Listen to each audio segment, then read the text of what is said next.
મારા વાળા વિદ્યાર્થીઓ અને મારા વાળા આચાર્ય, આજે જે હું વાર્તા કહું તે ધ્યાનપૂર્વક સાંભળજો. મારી વાર્તાનું નામ છે ખાવતું સસલું. એક જંગલ હતું, તેની અંદર એક સસલાઓનું ઝુંડ હતું.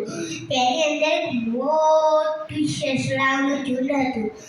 તે ઝુંડમાં એક સસલું હતું. તે સસલું આખો દાડો ખા કરતું અને રાત્રે સૂઈ જતું.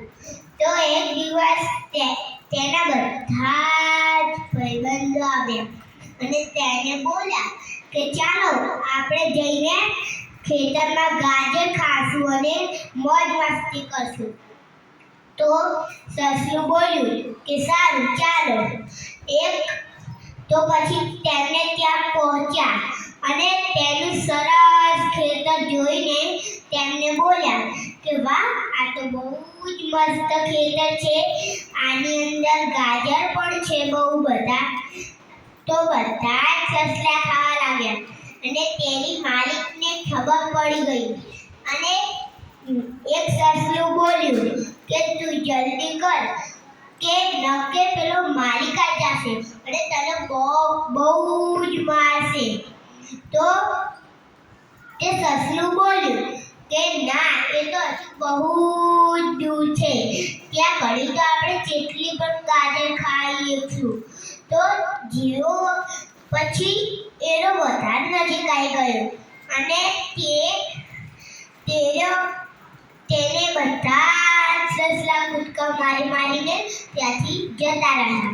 અને તેનું સસલું વધારે ખાઈ ગયું હતું એટલે તે જાડું થઈ ગયું હતું. એટલે તે દોડી તે કૂદકા ન મારી શક્યું. એટલે માલિક નજીક આવી ગયો અને તેને દંતાથી મારવા લાગ્યો. પછી એક કાંટાનું ઝુંડ આવ્યું. કાંટામાં બધા જ સસલા કાંટાને કૂદીને જતા રહ્યા. પણ પેલું સસલું જેવું જ કૂદવા ગયું, કાંટામાં ધડામ લેતું પડી ગયું.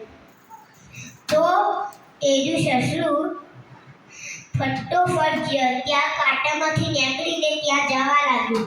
અને જેવું તે દરવાજે પહોંચ્યું, જેવું તે કોટામાંથી બહાર નીકળ્યું, તેનો માલિક મારવા લાગ્યો અને તે ફટોફટ ઘરમાં પહોંચ્યો. ત્યાં તેને એક શિયાળ તેને જોઈ રહ્યું હતું. તે શિયાળને બહુ જ ભૂખ લાગી હતી. તે શિયાળે તેના પેટ ઉપર હાથ ફેરવ્યો અને ત્યાં જતો રહ્યો અને તેની પૂંછડી ખેંચવા લાગ્યો. અને પેલા બધા તેના ભાઈબંધો તેના અંદરથી ખેંચવા લાગ્યા. તે દરવાજામાં ફસી રહ્યો અને પછી તેની પૂંછડી તેનાથી તૂટી ગઈ. તો આ વાર્તાથી આપણે એ શીખ મળી કે આપણે કોઈનું ખાવાનું ના ખાવું જોઈએ, ન કે આપણે ત્યાંનો ઇન્જામ ભોગવવું જ પડે. અસ્તુ જય હિન્દ, જય ભારત.